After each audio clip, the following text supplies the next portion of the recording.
Hey YouTube, NinjaNick333. Right now I'm bringing you a Kaijudo deck profile of my very own Drakon Beastkin deck. It's Fire and Nature with a 2.6 mana curve. I've been playtesting it out since the new Evos came out in Evo Fury, and this seems to be now my favorite deck. I used to have this mishmash of just darkness, light, and nature, with the nature boosting a bunch of mana, just so I could get big guys out like Trox and Grand Gear, but everybody else was playing like mono Drakon fire stuff, and it just wasn't working out anymore, so I disassembled all my decks and just started over, and I'm really loving this. So I'm just going to get right into it. So for starters, we've got 3 Jet Flame Bodyguard for the Fire Drakon side.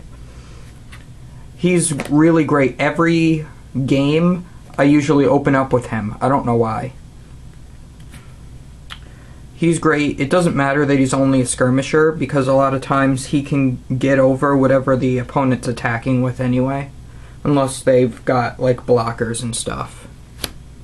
Then 3 Drakon Weaponsmith, powerful attack plus 2,000, so he can go up to 3,000 when he attacks, which is really nice for just a 2-drop. We've got 3 Cliff Cutter. I like him both because he's a 2-drop Drakon, but also because of his Evo Inflamed. When you have an evolution creature in the battle zone, this creature gets plus 2,000 power, and that's permanent, not just when he's attacking with Drakon Weaponsmith, but it's basically like running almost like 6 Drakon Weaponsmith.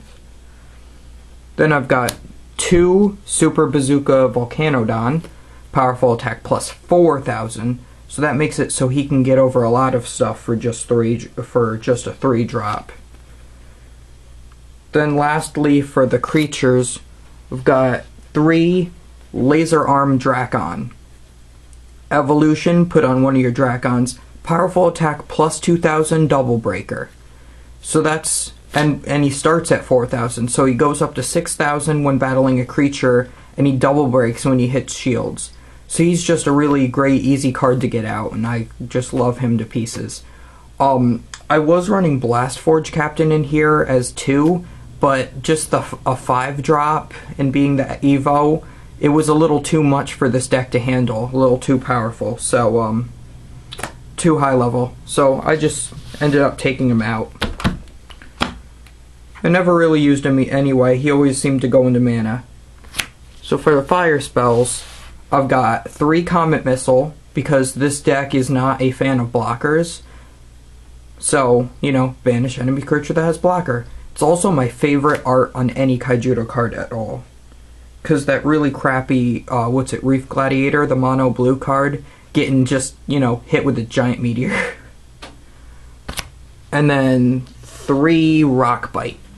At first I was doing Heat Seekers just to lower the mana curve, but 1 more mana for it to become a Shield Blast is a lot better. But again, this gets around a lot of blockers. This gets around Shock and Awe, and yeah, a bunch of blockers like, well, like Tyler's deck.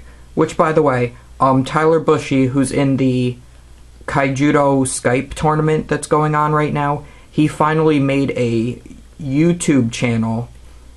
His name is Mr. Dude 002, I think. So go check him out and sub to him and stuff, because he's cool.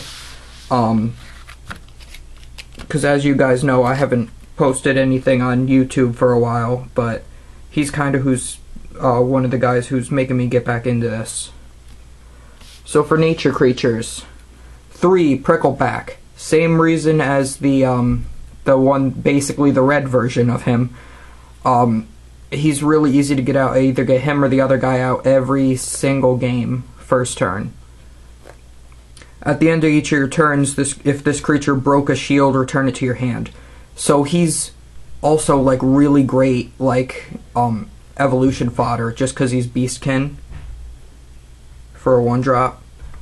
Then unfortunately Beastkin isn't as good right now, So we've just got 3 Moon Howler Tribe, just because he's a 2-drop. The Drakons really have a lot of powerful attackers and stuff, but... Then I've got 3 Essence Elf. Yes, I know they're Treekin and not Beastkin, but this is still a great card because it gives everything plus 1,000. So you get a couple of these on the field, they boost each other, and then they boost everything else also. It makes it really easy to get over those pesky blockers. Then I've got 3 Razorhide, easily my favorite card in the game right now, or one of them, because every time he attacks you get an extra mana, which is freaking awesome. Plus he can, you know, beat over some things if you give him a couple Essence Elves, and he's Beastkin. Then, because I felt I needed a little more Beastkin in here, I got 2 Bronze Arm Tribe. Basically he's Sprout, but plus 2 more mana to make him a creature. Then 3 Bronze Arms Sabertooth. Evolution, obviously. And it is double breaker, and if he's banished, he goes to mana. And since he's an evolution, whatever you evolved him onto goes into mana with him when he's destroyed. Plus that 7,000 gets over basically anything. And that's it for the creatures, and then we've just got, for spells on the green side, 3 Return to Soil, just because it's a good card. And as you can see, not a single card in this deck is above a level 4, so you could always cap out at 4 if you really had to. But with the so that's usually what I do. I usually stop generating mana on my own at 4, and then just have the Razorhides and Bronze Arm Tribes generate the rest on their own for free. So then I can just summon out everything as I get it.